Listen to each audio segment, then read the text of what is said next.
کہانی کی شروعات فرینک مورس نامی ایک خطرناک قیدی سے ہوئی جس کو الکیٹراز نام کی ایک ہائی سیکیورٹی جیل میں بھیجا جا رہا تھا۔ الکیٹراز جیل سمندر کے بیچ میں ایک آئی لینڈ پر بنی ہوئی تھی جہاں سے آج تک کوئی قیدی فرار نہیں ہو پایا تھا۔ لیکن فرینک تو جیل سے بھاگنے کے لیے ہی مشہور تھا۔ وہ آج تک کئی ساری جیلوں سے بھاگ چکا تھا، لیکن الکیٹراز سے بھاگنے کے بارے میں آج تک کسی قیدی نے سوچا تک نہیں تھا۔ جیل پہنچتے ہی فرینک کی اچھے سے تلاشی لی گئی۔ اس کے بعد اس کو اس کے سیل میں بھیج دیا گیا جہاں اب اسے اپنی باقی کی زندگی کاٹنی تھی۔ اگلے دن بریک فاسٹ کے وقت فرینک کی ملاقات ایک بوڑھے قیدی سے ہوئی جس کا نام لٹمس تھا، جس نے چوہے کو اپنا پالتو جانور بنا رکھا تھا۔ لٹمس سے بات چیت کے دوران فرینک کی نظر وولف نامی ایک اور قیدی پر پڑتی ہے جو اسے مسلسل چھیڑ رہا تھا، اور فرینک نے اگنور کرتے ہوئے لٹمس سے اپنی بات چیت جاری رکھی، جس کی تھوڑی دیر بعد اس کو وارڈن کے کمرے میں بریفنگ کے لیے بلایا گیا، جہاں وارڈن نے اسے سمجھایا یہاں سے بھاگنے کی کوشش نہ کرنا کیونکہ آج تک یہاں سے کوئی بھاگ نہیں پایا ہے۔ لیکن وارڈن کے اس لیکچر کے دوران ہی فرینک نے اس کے کمرے سے ایک نیل کٹر کو اٹھا کر اپنی جیب میں ڈال لیا، جو دیکھنے میں ایک چھوٹی سی چیز تھی، مگر فرینک جانتا تھا وقت آنے پر چھوٹی سی چیز بھی بہت کام آ سکتی ہے۔ سیل میں واپس آتے ہی فرینک نے اس نیل کٹر کو بائبل کے اندر چھپا دیا کیونکہ وہ نہیں چاہتا تھا کہ کسی کو اس پر شک ہو۔ دوسری طرف گروپ شاور کے دوران وولف نے ایک بار پھر سے فرینک کو چھیڑنے کی کوشش کی، لیکن اس بار فرینک اس کو اگنور کرنے کے موڈ میں نہیں تھا۔ اس نے وولف کو پکڑا اور اسے بری طرح پیٹ ڈالا۔ فرینک کے اس رد عمل سے دوسرے قیدیوں کے دل میں اس کے لیے خوف بیٹھ گیا۔ دھیرے دھیرے جیل کی لائبریری فرینک کے وقت گزارنے کی جگہ بن گئی، جہاں اس کی ملاقات لائبریرین انگلش سے ہوئی۔ انگلش کو بھی الکیٹراز میں عمر قید کی سزا سنائی گئی تھی۔ اس کے بعد سے انگلش نے باہر نکلنے کی ساری امیدیں چھوڑ کر کتابوں کو اپنی دنیا بنا لیا۔ دونوں کو ہسٹری کی کتابیں پسند تھی، جس کی وجہ سے دونوں میں اچھی دوستی ہو گئی۔ اسی دوران فرینک کی ملاقات ڈاک نام کے ایک اور قیدی سے ہوئی جو پینٹنگ کرنے میں کمال کی مہارت رکھتا تھا۔ ڈاک کا ماننا تھا الکیٹراز میں بغیر کچھ کیے کوئی بھی آدمی پاگل ہو سکتا ہے۔ اس کی پینٹنگ کی عادت نے ہی اسے اب تک ٹھیک رکھا ہوا تھا۔ اسی شام فرینک کو ایک گارڈ نے کارپینٹر کی نوکری کی آفر کی، جس میں ہر گھنٹے کی عوض 5 سینٹ کی تنخواہ تھی۔ ایک دن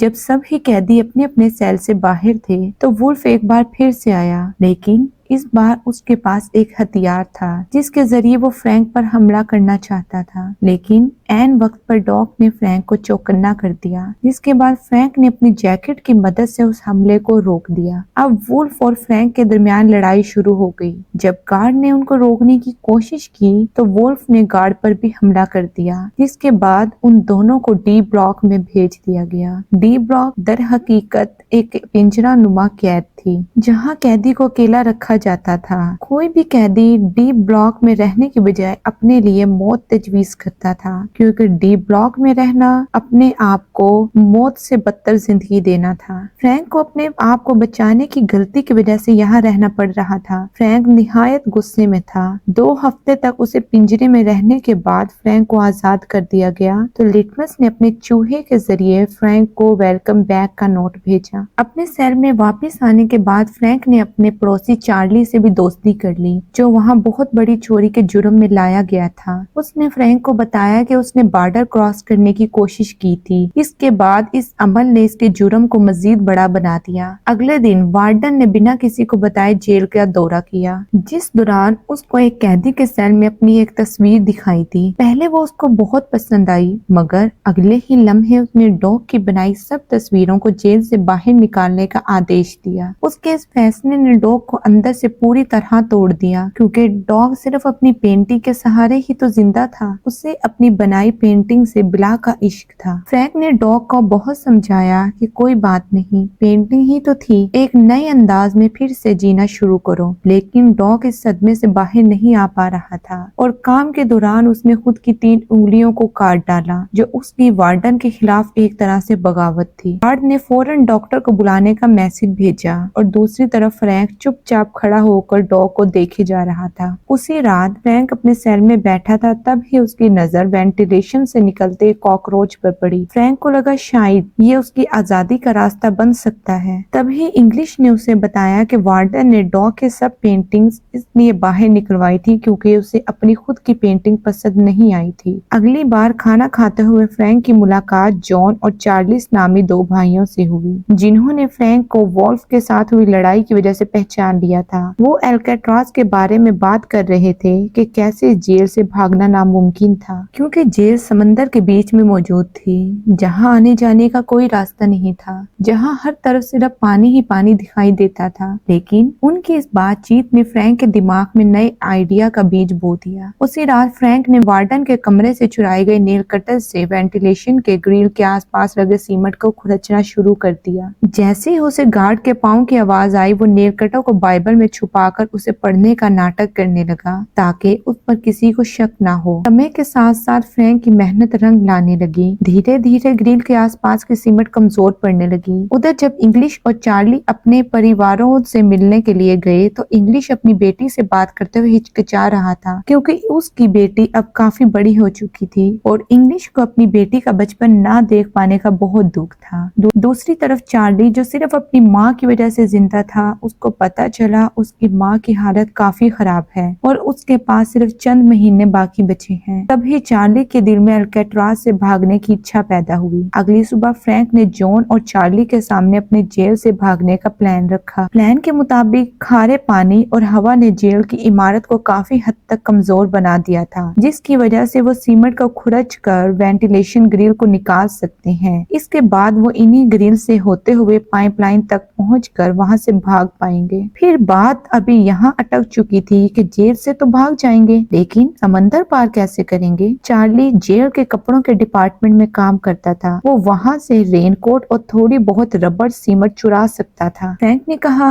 अगर तुम मुझे ये चीजें ला दो तो मैं इन चीजों की मदद से लाइफ जैकेट और लाइफ बोट बनाना जानता हूँ। फ्रैंक का प्लान सभी को काफी पसंद आया और उन्होंने मिलकर काम करने के लिए हामी भर ली। उस रात भी फ्रैंक मामूल के मुताबिक अपने कमरे में सीमेंट को निकालने में लगा हुआ था। इस बार चार्ली भी उसके साथ था, जो अपने सेल से बाहर नजर रखे हुए था। इधर फ्रैंक का काम तो हो रहा था, मगर नेल कटर छोटा होने की वजह से उसको चलाने में मुश्किल पेश आ रही थी, जिसकी वजह से फ्रैंक का हाथ काफी हद तक जख्मी हो चुका था। इसलिए अगली सुबह उसने सभी को इस परेशानी के बारे में बताया। उसके मुताबिक इन्हें बड़े और नेल कटर से ज्यादा ताकतवर हथियार की जरूरत थी। तब ही फ्रैंक की नजर अपनी चम्मच पर पड़ी। उसने फौरन चम्मच को जूतों पर घिसकर गंदा कर दिया। उसने गार्ड को बुलाकर चम्मच गंदा होने की शिकायत की। बाकी लोगों ने भी प्लान के मुताबिक उसका साथ दिया और शिकायत की। गार्ड को इसमें कुछ गलत न लगा और उसने आसानी से उन्हें चम्मच बदलने की इजाजत दे दी। जब वो चम्मच बदलने डेस्क पर गए तो जॉन ने गार्ड को अपनी बातों में उलझा लिया और फ्रैंक ने मौका देखकर एक एक्स्ट्रा चम्मच अपने जेब में डाल ली। उसके लिए इतना काफी ना था। उसने लिटमस से अपनी 20 दिन की मिठाई के बदले बाकी सामान इकट्ठा करना शुरू किया। इसके बाद फ्रैंक ने चम्मच को पिघलाकर और नेल कटर के साथ मिलाकर एक नया हथियार बनाया, जो नेल कटर से काफी तेज था। उसी रात जब फ्रैंक तेजी से सीमेंट खुरचने में लगा हुआ था, तभी एक गार्ड वहां से गुजरा, जिसको फ्रैंक नहीं देख पाया, लेकिन ठीक टाइम पर इंग्लिश ने बीच में आकर उस गार्ड को गुमराह कर दिया। इसी के साथ फ्रैंक चौकन्ना हो गया और उसने सारा सामान छुपा दिया। अगले कुछ दिनों में फ्रैंक समझ गया था कि इस ग्रिल में पेच भी लगाए गए हैं, जिन्हें खोलने के लिए उन्हें नया औजार चाहिए था। उस दौरान जब भी फ्रैंक को बाहर जाने का मौका मिलता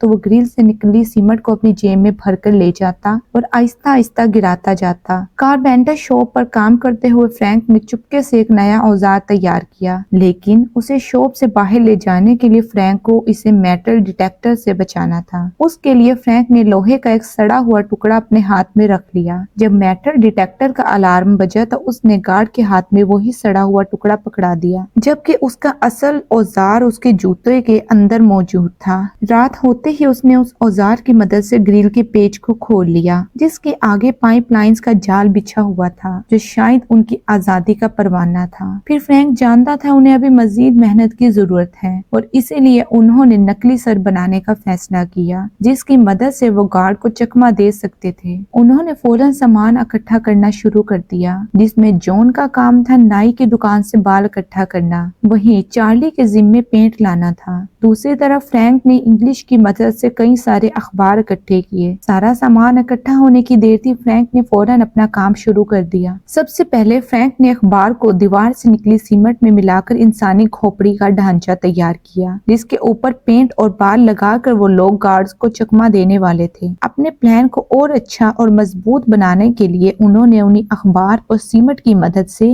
नकली ग्रिल तैयार की, जो दिखने में हूबहू असली जैसी लगती थी, जिनको वो भागने टाइम उन ग्रिल की जगह पर लगाने वाले थे, ताकि गार्ड ये नोट ना कर पाए कि यहाँ ग्रिल नहीं है और वो यहीं से भागे होंगे। एक रात फ्रैंक ने अकेले ही ऊपर जाने का फैसला किया, जिसके लिए उसने उस नकली बालों वाले सर को अपनी जगह बिस्तर पर रखा और नकली ग्रिल लगाकर पाइपलाइन की मदद से ऊपर जा पहुंचा। जहां पहुंचकर फ्रैंक को एक लोहे का दरवाजा दिखाई दिया, जिस तक वो अकेला नहीं पहुंच सकता था। ठीक उसी टाइम गार्ड सेल का राउंड ले रहा था। जब वो फ्रैंक के सेल के सामने पहुंचा तो उसे शक हुआ, मगर वो किसी न किसी तरह बच निकला। लेकिन अब उन्हें समझ आया कि उनके प्लान में कुछ बदलाव की जरूरत है। अगली सुबह फ्रैंक ने इन्हें सब बताया। तब तक जॉन और चार्ली ने भी अपनी अपनी नकली खोपड़ी बना ली थी, जिसके बाद सभी ने इस प्लान के साथ आगे बढ़ने का फैसला किया। अगली रात जॉन और चार्ली ने एक बार फिर से उस लोहे के दरवाजे तक पहुंचने की तैयारी की। जब वो उस लोहे के दरवाजे तक पहुंचे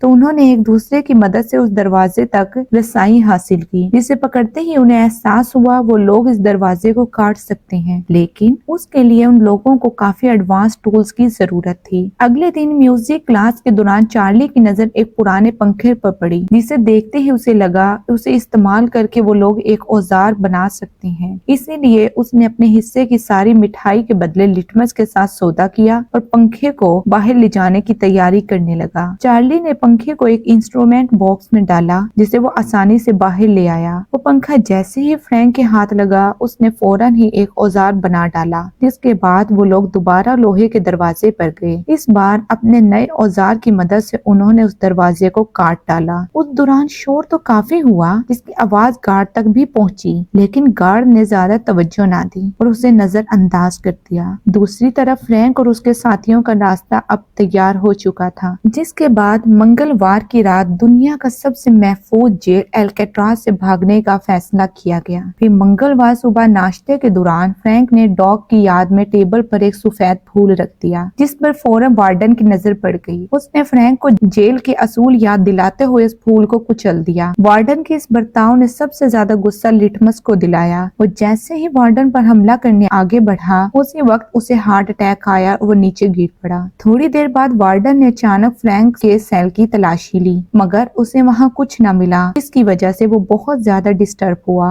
और उसने फौरन चार्ली और फ्रैंक का सेल बदलने का आदेश दिया। सर वुल्फ भी डी ब्लॉक से आजाद हो चुका था। वो दोबारा फ्रैंक पर हमला करने के लिए तैयार था, लेकिन वो जैसे ही हमला करने आगे बढ़ा, इंग्लिश ने उसे बीच में पकड़ लिया। उस रात फ्रैंक, जॉन, चार्ली और क्लैरेंस ने पाइप में मिलने का फैसला किया, लेकिन ऐन वक्त पर चार्ली काफी ज्यादा घबरा गया। उसने प्लान में शामिल ना होने का इरादा जाहिर किया, लेकिन बाकी तीनों अपने प्लान के मुताबिक आगे बढ़ रहे थे। चार्ली की आंखों के सामने से उसकी आजादी का सपना दूर होता जा रहा था। दूसरी तरफ जॉन, फ्रैंक और क्लैरेंस उस दरवाजे को पार करते हुए छत तक पहुंच गए, जहां उन्हें सर्च लाइट से बचना था। उधर चार्ली ने भी आखिरकार जेल से भागने का मन बना लिया, जिसके बाद वो पूरी रफ्तार से पाइपलाइन से होता दरवाजे तक पहुंचा, लेकिन अब वो अकेला उस दरवाजे को पार नहीं कर सकता था, जिसका मतलब था उसने अपनी आजादी का मौका अपने डर की वजह से खो दिया था। दूसरी तरफ सर्च लाइट से बचते बचाते तीनों जेल की दीवारों तक पहुंच गए। उन्होंने देखा आसपास कोई नहीं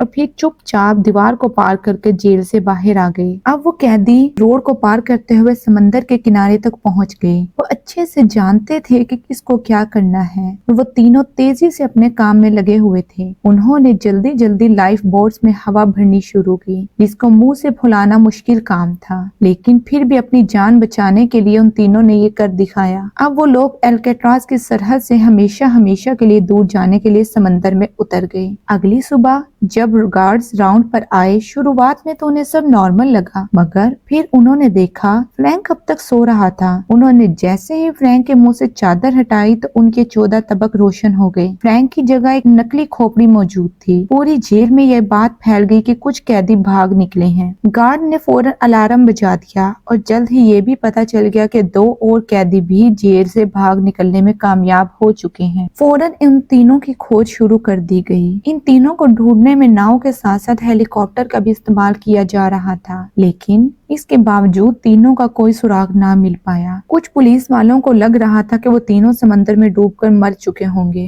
लेकिन अंदर ही अंदर वार्डन जानता था कि वो बच निकले हैं और दुनिया की सबसे महफूज कहलाई जाने वाली जेल अब महफूज नहीं रही थी। वार्डन के सामने जेल की इज्जत बचाने की जिम्मेदारी भी थी, जिसकी वजह से उसने दुनिया के सामने इन तीनों को मरा हुआ घोषित कर दिया। लेकिन सच बात ये थी कि वार्डन इस बात से नावाकिफ नहीं था कि फ्रैंक जेल से भागने के लिए मशहूर था। दूसरी तरफ लोगों को वार्डन की बात पर भरोसा नहीं हो रहा था, क्योंकि कहीं न कहीं लोग भी जानते थे कि फ्रैंक जेल से भाग निकला है। ये एक सच्ची कहानी है। इसके बाद फ्रैंक जेल तोड़ने वाले जीनियस के नाम से पूरी दुनिया में मशहूर हुआ। इसके बाद भी 1 साल तक तलाश जारी रखी गई, मगर समंदर से कोई बॉडीज न मिली। इसका मतलब था वो लोग जिंदा निकलने में कामयाब हो चुके थे।